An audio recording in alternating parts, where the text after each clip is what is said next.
술집에서 일하는 친구가 들려준 실화임을 밝히며 어느 날 같이 일하는 동생이 근심스러운 얼굴로 출근해서 담배만 줄창 태우고 있더란다. 그래서 무슨 일이냐고 물어봤더니 이상한 꿈을 꿨는데 기분이 안 좋다고 이 꿈 얘기해도 되냐고 묻더란다. 그래 어서 말해보라고 해서 들려준 꿈 얘기. 꿈에 저승사자가 나와서 돼지 저금통을 하나 주곤 사라졌다고 한다. 저승사자가 나오는 꿈은 별로 안 좋은 꿈이라고 들었는데 이걸 동생한테 말해야 하나 고민하던 중에 옆에서 그 꿈 얘기를 듣던 마담 중에 한 명이 어머 그 꿈 좋은 거다. 그 꿈 나한테 팔아라. 돈 버는 꿈이야 그거. 하며 관심 갖기에 미련 없이 단돈 몇만 원에 그 꿈을 팔았다고 한다. 그리고 그날 밤, 아니 정확히 밤새 일하고 다음날 아침 새벽 4시쯤 그 꿈을 사가지고 간 그 마담이 일 끝내고 택시 타고 집에 들어가다 교통사고로 죽었다고 한다. 그 이야기를 들려준 친구의 생각대로 저승사자가 나오는 꿈은 안 좋은 꿈이 맞았다. 그런데 그 저승사자가 돼지 저금통을 준 건 뭘까? 아마 그 꿈을 꾼 아가씨가 자기 목숨 대신 돈을 받고 대신 다른 사람의 목숨을 판 건 아닐까? 라는 생각이 든다. 하여간 해몽할 줄 모르면 아무 꿈이나 함부로 사는 게 아니라고 말하고 싶다.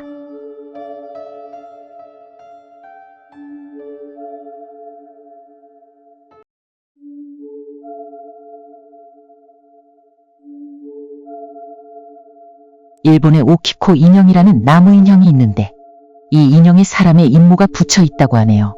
그런데 그 인형의 머리카락이 조금씩 자라고 있다는 인형의 전설. 일본 전쟁 당시 한 소녀가 있었는데 그 소녀는 전쟁으로 인하여 부모를 잃어버렸는데 그 소녀에겐 나무로 만들어진 오키코 인형이 있었다. 소녀는 인형을 꼭 안고 다른 사람들과 피하려고 하지만 사람들은 소녀가 안고 있는 인형이 있으면 군인에게 적발된다고 그 인형을 버렸는데 소녀는 그 인형을 주우려는 순간 위에서 미사일이 떨어져 소녀는 그 자리에서 죽고 말았다. 그리고 그 인형은 한 학교 교장실에 전시되어 있는데 그 인형을 괴롭히던 아이들이 차례로 인형을 괴롭히던 것과 똑같이 당한다는 것이다. 그리고 충격적인 사건은 야구를 하던 아이가 실수로 그 인형의 머리를 떨어뜨렸는데 그 아이가 똑같이 목이 부려져 죽었다는 것이다. 그리고 그 인형은 아무도 건들지 않는다고 하는데 이상하게도 매일 그 인형의 위치가 항상 바뀐다는 것이다. 사람들은 전쟁에 죽은 소녀가 밤마다 그 인형과 같이 놀아주는 것이라고 생각한다고 한다.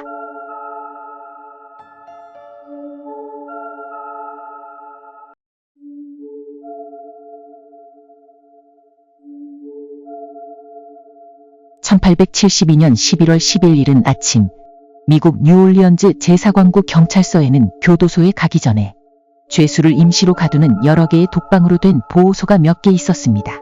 그런데 이중 7호 독방에서 감금돼 있던 여 죄수 메어리 테일러가 이마에 자상을 입은 채 옷을 찢어 묶어서 목을 매서 자살하려 하고 있는 것을 순찰을 돌고 있던 간수들이 발견했습니다. 그들은 서둘러 자살을 막았고 메어리를 병원으로 후송시켰는데 그녀는 연신 뭔가 알 수 없는 소리로 중얼거리고 있었습니다. 그 뒤 그녀의 자살 이유를 조사하던 경관과 의사 2명은 그녀가 정신을 차리자 자살을 한 이유를 물었고 그녀가 한 이야기는 아주 이상한 얘기였습니다. 그날 독방 침대에 누워 잠을 자고 있던 메어리는 뭔가 알 수 없는 차가움이 느껴져 눈을 떴습니다. 그러자 그녀의 눈앞에는 사람의 형상이 보였습니다. 놀란 메어리가 정신을 차리고 자세히 보자 이마에 큰 흉터를 한 엉망으로 구겨진 다 해진 옷을 입은 노파가 그녀를 노려보고 있었습니다.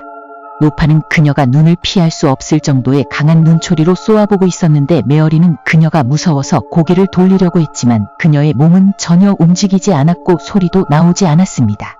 그렇게 메어리를 노려보던 노파는 귓속말로 그녀에게 일어나도록 지시하고 메어리는 자신도 모르게 반쯤 정신이 나간 채 노파의 말을 따르고 있었습니다. 메어리는 노파에게 조종되어 지는 것 같이 자신의 이마에 흉터를 내고는 아무런 반항도 하지 못한 채 자신의 옷을 찢고 묶어서 밧줄처럼 만들었고 옷가지의 한쪽을 천정에 대들보에 묶고 의자를 밟고 올라가 다른 한쪽의 고리 부분을 자신의 목에 걸고 올라서고는 의자를 차버렸던 것이었습니다. 메어리는 목에 충격이 느껴지자 가까스로 정신을 차렸는데 노파가 그녀를 노려보고 있는 게 느껴졌고 정신을 잃었습니다.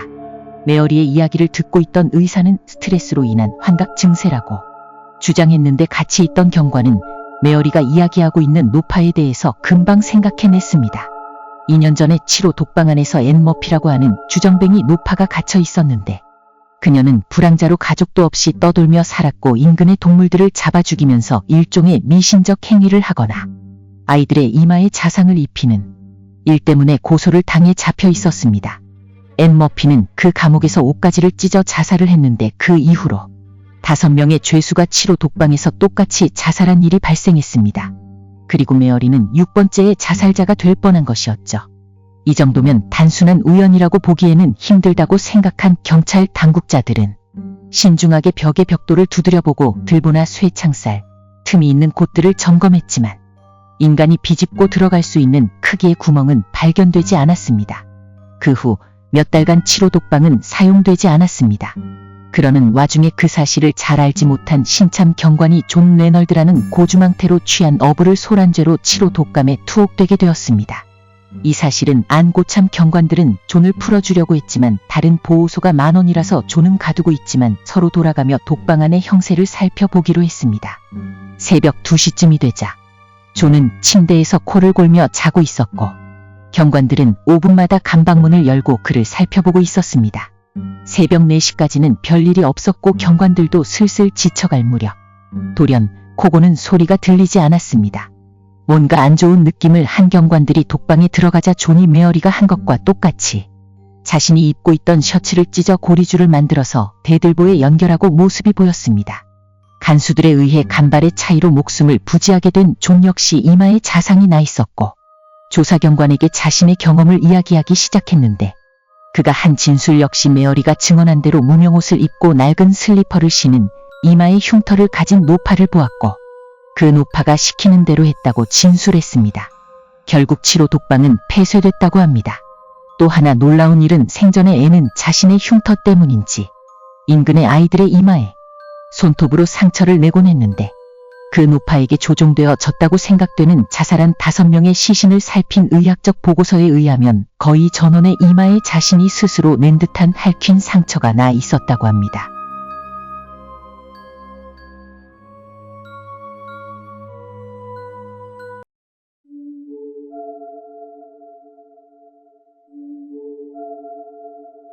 조선시대 뱃사람들 사이에 널리 퍼져 있는 속설 중에 임산부가 배에 타고 바다에 나가면 안 된다는 것이 있었다. 당시에도 미신이라는 생각은 있었으나 바다를 다스리는 용왕이 물속에서 임산부가 물 위에 올라와 있다는 것을 느끼면 깨끗하지 못하다고 여기고 화를 내면서 큰 비바람을 불러일으켜서 배를 빠뜨리려 한다는 생각을 믿는 사람은 많았다. 그래서 항해하는 도중에 위험한 바람과 파도를 맞이하게 되면 뱃사람들은 타고 있는 사람들 중에 임산부가 없는지 확인하곤 했고 만약 임산부가 발견되면 다른 사람들을 살게 하기 위해서 배에서 뛰어내리라고 강요하는 경우가 많았다. 학식을 갖춘 선비들은 이러한 행동에 반대하는 경우도 있었지만 물에 빠져 죽을 것이라는 겁에 질린 사람들은 모두 한뜻으로 임산부를 탓하며 몰아붙이기 마련이었고 그러다 보면 배에 탄 임산부는 몰린 끝에 물에 뛰어들어 익사하곤 했다. 간혹 임산부가 없을 때에는 겁에 질린 사람들이 배를 탄 여자를 아무나 임신했다고 몰아붙여서 바다에 내던져 버리는 일도 있었다.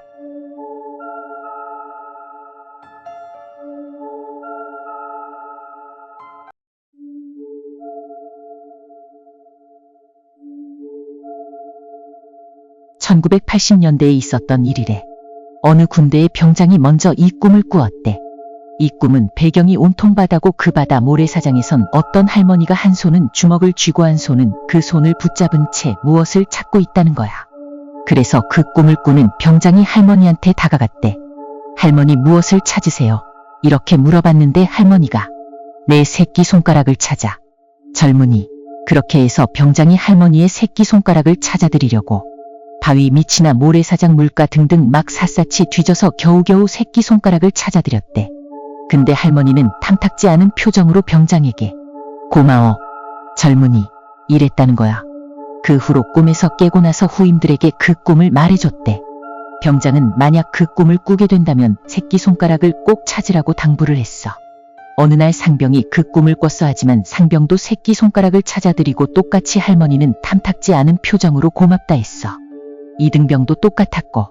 근데 정말 일병만 새끼손가락을 못 찾은 거야. 할머니는 새끼손가락을 못 찾은 일병에게 입이 귀까지 찢어지며 웃으며 괜찮다고 했어. 그러던 그날 아침, 일병은 새끼손가락이 잘렸어.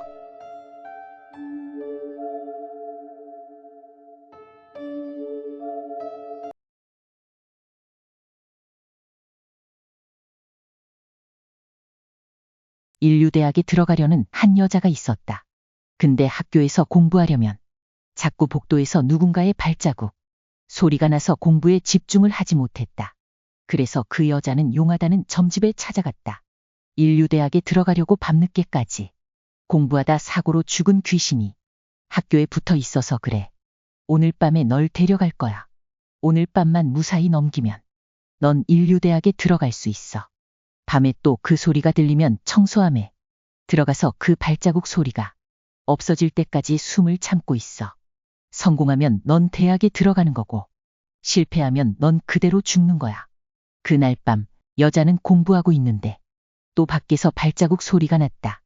여자는 점쟁이의 말대로 청소함에 들어가 발소리가 없어질 때까지 숨을 참고 있었다. 탁 스르르르, 탁 스르르르. 앞문이 열리고 뒷문이 닫히는 소리가 났다.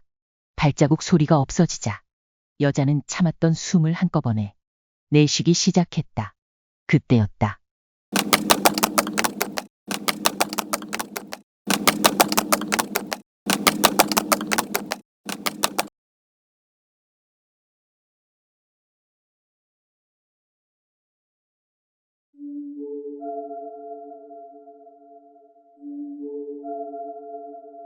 아파트로 이사를 했다. 이삿짐이 많지 않아 가구를 제외한 자잘한 짐들은 아침부터 직접 옮기고 있었다. 새로 이사한 집은 5층. 짐을 내리고 엘리베이터에 다시 탔다. 1층을 눌렀는데 문이 닫혔다가 다시 열린다. 닫힌 버튼을 눌렀지만 닫혔다가 또 다시 열린다. 센서에 문제가 있는 것 같아 자리를 옮겼다. 1층 버튼과 닫힌 버튼을 여러 번 눌렀지만 여전히 닫히지 않는다. 어쩔 수 없이 계단으로 내려왔다. 1층에서 짐을 드니 역시 계단으로 가는 건 힘들다고 생각되었다. 혹시나 해서 엘리베이터 버튼을 누르니 바로 1층으로 내려왔다. 엘리베이터에 타니 순조롭게 5층까지 도착했다. 아깐 운이 나빴다 보다. 짐을 방에 두고 다시 엘리베이터에 탔다. 그러자 또 닫히지 않는다. 몇 번 눌러도 닫히지 않는다. 포기하고 다시 계단으로 내려가려는데 상복을 입은 부부가 엘리베이터를 탔다. 그러자 엘리베이터는 아무 일도 없었다는 듯 내려갔다. 뭔가 요령이 있는 건가? 부부가 내려간 후에 다시 엘리베이터에 탔다. 1층을 눌렀다. 문이 닫힌다. 엘리베이터는 천천히 내려가기 시작했다. 뭔가 달라진 것도 없고 특별한 행동을 취한 것도 아니다. 여러 번 왔다 갔다 했는데 엘리베이터는 완전히 문제없이 움직였다. 짐을 다 옮기고 필요한 물건을 사러 가는 길이었다. 이 아파트는 관리사무소 옆에 회관이 있는데 아파트 주민들의 경조사를 진행하는 것 같다. 회관을 지나치는 장례식을 열리고 있었다. 자세히 보니 방금 전 부부가 소년의 영정을 안고 있었다. 아무래도 엘리베이터가 제대로 움직이지 않았던 건 소년이 부모님을 기다리고 있었기 때문이었던가.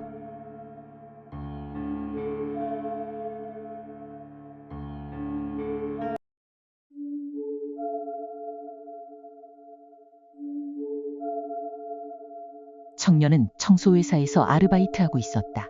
어느 날 야근으로 3층 빌딩을 맡게 되어 베테랑인 사원 아저씨와 분담하여 청소하게 되었다. 꺄악. 마지막 지하 1층 남자 화장실을 청소하고 있었는데 갑자기 옆 여자 화장실에서 비명소리가 들렸다. 놀래서 나가보니 정장을 입은 여자가 화장실에 나왔다. 괜찮아요? 누군가 화장실에 있어요. 절 덮치려고 했어요. 여자는 울면서 1층으로 도망치듯 올라갔다. 청년은 청소용 대걸레를 들고 여자 화장실에 들어갔다. 누구야 나와. 소리치며 들어갔지만 상대가 흉기를 들고 있을 수 있다고 생각하니 무서워져서 조심조심 화장실 문을 열었다. 하지만 화장실 전부 둘러봤지만 아무도 없었다. 창문도 없었기에 도망칠 수도 없었을 터. 이상하다고 생각하며 나오는데 갑자기 아무도 없는 세면대에 물이 흐르기 시작했다. 청년은 깜짝 놀라 베테랑 사원에게 아까 겪었던 일을 이야기했는데 사원은 놀라워하며 역시 라는 표정으로 이야기하기 시작했다. 전에 이 회사에서 강간살인이 있었지. 그래서 지하 1층 여자 화장실에 유령이 나온다고 하는 소문이 있던데. 범인은 아직 잡히지 않은 것 같더라. 그럼 아까 여직원이 올라간 후 화장실에서 물이 흐른 건 역시 아마도. 그런데 여직원이라니? 아까 여직원 못 보셨어요? 응. 그 일 이후로 이 회사에는 여직원이 없어.